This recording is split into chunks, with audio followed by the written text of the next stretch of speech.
আমি এটা সুস্থ বিচার চাই। আমার কিনা জাগা, মালিকানা জাগা, আমার মাছ জাগা, আমার এদিনের হিসাব কিতাব দিয়ে হেরা যদি বাড়তি জাগা থাকার কাছে তারা লই জাগা, আমার কোনো আপত্তি নেই। রামগঞ্জে পূর্বশত্রুতার জের ধরে সম্পত্তি দখলের উদ্দেশ্যে গাছ কেটে ফেলার অভিযোগ উঠেছে। এতে কয়েক লক্ষ টাকার গাছ কর্তন করার অভিযোগ করেন ভুক্তভোগী বিধবা আনোয়ারা বেগম। ঘটনাটি ঘটে বৃহস্পতিবার উপজেলার ইসাপুর ইউনিয়নের নয়নপুর ৩ নং ওয়ার্ড মাঝের চৌকিদার বাড়িতে।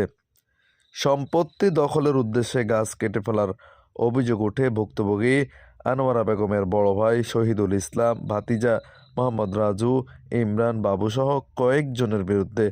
সৃষ্ট ঘটনার পর রামগঞ্জ থানার এএসআই আনোয়ার হোসেন সহ সঙ্গীয় ফোর্স ঘটনাস্থল পরিদর্শন করেন। এই ঘটনায় ভুক্তভোগী আনোয়ারা বেগম বিস্তারিত বলেন। এই গাছ কাটছে কারা? এই গাছ কাটছে আমার ভাই। কেন?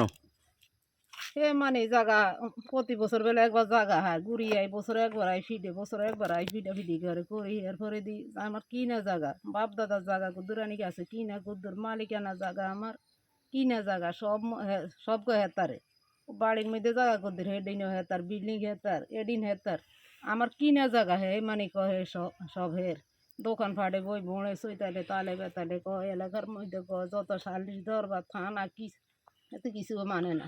এটা উনি যে বলে হুম। কিসের ভিত্তিতে বলে?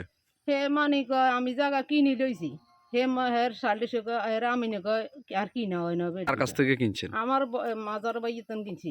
এরা দুই ভাইয়া আর আমি ছোট বই না রে। তা আমার মাজার বাইতন কিনছি ৫% জায়গা, অন্য একজনের তো কিনছি ১.৫% জায়গা। এই এনে আর কি না হে তারা এখানে টোটাল কত সম্পত্তি আছে? এখানে ১২% জায়গা আছে, ১২-র মধ্যে অন্যজনের তো আমি ১.৫ কিনছি আর ১.৫ আমার বাপ দাদার জায়গা। তা আমার মাজার বাইতন আমি ৫.৫ কিনছি। আর ছোট ভাইয়ের কদরানিক রয়েছে, তো ছোট ভাইয়ে বাড়ি দিছে হয় বেশি এলাইছে হাতরা, ওখানে বেশি এলাইছে ৩০, আর ওখানে বেশি এলাইছে ২.৫, বাড়ি দিয়ে বেশি এলাইছে ৬। আমি ওই মাজার ভাইয়ের জায়গা কদর আমি রাখছি কিনি। আমি মালিকানা জায়গা হাইতাম না, হেরু কিলে কইতে আছে সাল্লিশে ফিরে জামিনে কইতে আছে আমি জায়গা হাইতাম না। হেতারে কইছে তারা অর্ডার দিছে তাহলে ফিরে জামিনে এতে সমস্ত জোর খেলায় থানাত মামলা চলে। একবার দিছি শরীফ দারোগার কাছে, হে মানে আবার পাল্টি কুন্নি গেছি দিছি আনোয়ারের কাছে, মামলা চলে। হে তারা আমি নে কয় হে তারা ৩০ বছর আগে জাগা বেচে ৫০ বছর আগে আইন হে তারা দলিল উঠাইতাম, দলিলটা কোনাই হাই আই টোকাই এরা তালাশি দিছি টোকাই হাই নাই, এর ভিতরে দিয়ে হেতে যোগাযোগ ছাড়া হেতে আই সমস্ত দল ফিট করে দিয়েছে। আমি কিছু কইলে আমার হিডি বাড়ি কিছু করে হয় না, এদিনও হিসে আর এই পর্যন্ত ৩বার হিডি। আমি আর কিতাম আর তোর কোনো রাস্তা নেই। আমি চাই আমার আমার কিনা জায়গা, আমার কিনা জায়গা, মালিকানা জায়গা, আমার বাপের অংশের জায়গা, আর এই এদিনে বুঝদান লাগবো। আর ওই বাড়ি যে তারা যেই বাড়ি থাকে সেইবের মধ্যে আমার মার নামে এক দলিলের মধ্যে ৯৭% জায়গা, আর এক দলিল উঠাইছি এদিনকে উঠেই আনছি ৪.৫% জায়গা, মোট ১১.৫% জায়গা। হেরা হেডিনও খায়, হেডিনও হয় বছর প্রতি বছর জোর খেলে আর লাগে। সুস্থ বিচার চাই। আমার কিনা জায়গা, মালিকানা জায়গা, আমার মাছ জায়গা, আমার এদিনের হিসাব কিতাব দিয়ে হেরা যদি বাড়তি জায়গা থাকার কাছে তারা লই জায়গা, আমার কোনো আপত্তি নেই। ভুক্তভোগী আনোয়ারা বেগমের বড় মেয়ের জামাই মোহাম্মদ আজাদ হোসেন জানান, ৫.৭% জায়গা এই জায়গাতে আমরা কিনছি। আমার দলিলের জায়গার গাছগুলা কেন কাটছে এটা আমার দেশবাসীর কাছে মনে করেন উদারত আহ্বান। কত টাকার? প্রায় ১০ লক্ষ টাকার গাছ আমার নষ্ট হয়েছে। আমি আরেক জায়গায় ১.৫% জায়গা কিনি, ওই জায়গা মনে করেন ডেজার দিয়ে নষ্ট করি, খাত করি, আনি এই জায়গায় বরট করছি। এই জায়গা বরট করি ১২% জায়গা বরট করছি, হেতে আবার জোর করি যেন ১.৫% জায়গা বেশি গেছে অন্যজনের কাছে। তারপরে যে আছে মাত্র মনে করেন ১০ পয়েন্ট জানি, সেখান থেকেও মনে করেন আমার হাতে আমার কিনা জায়গা সহকারে তার বাপ দাদা যদি সমস্যা থাকে তার ভাই বোনের লগে হাতে বোনের জায়গা ৩% বিলি বিক্রি করিয়া লাইছে বেশি, সেটাও ফেরত দেয় না। বাড়িতে মনে করেন ৬% জায়গা, সেখানে ৬ বিক্রি করিয়া লাইছে, বোনের জায়গায় এক কত পয়েন্ট সেটাও ফেরত দেয় না। সেখানে হেতারা এইটা সালিশেরা আমিনেরা বোনেরা বুঝাই দিয়ে গেছে, কারণ এটাও পুরাটা দলিলের জায়গা সহকারে সে নিয়ে যায়। তাহলে এটা কি দেশটা কি এরকম জোর পূর্বে চলবো নাকি আমরা সঠিক বিচার পাবো? আমরা চান কি?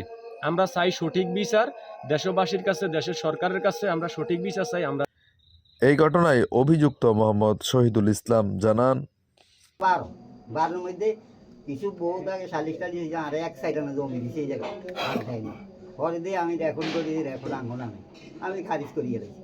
এখন খারিজ করার পরে বইনা আবার আত্ম জায়গা কিনছে, ২ দলিলে জায়গা কিনছে।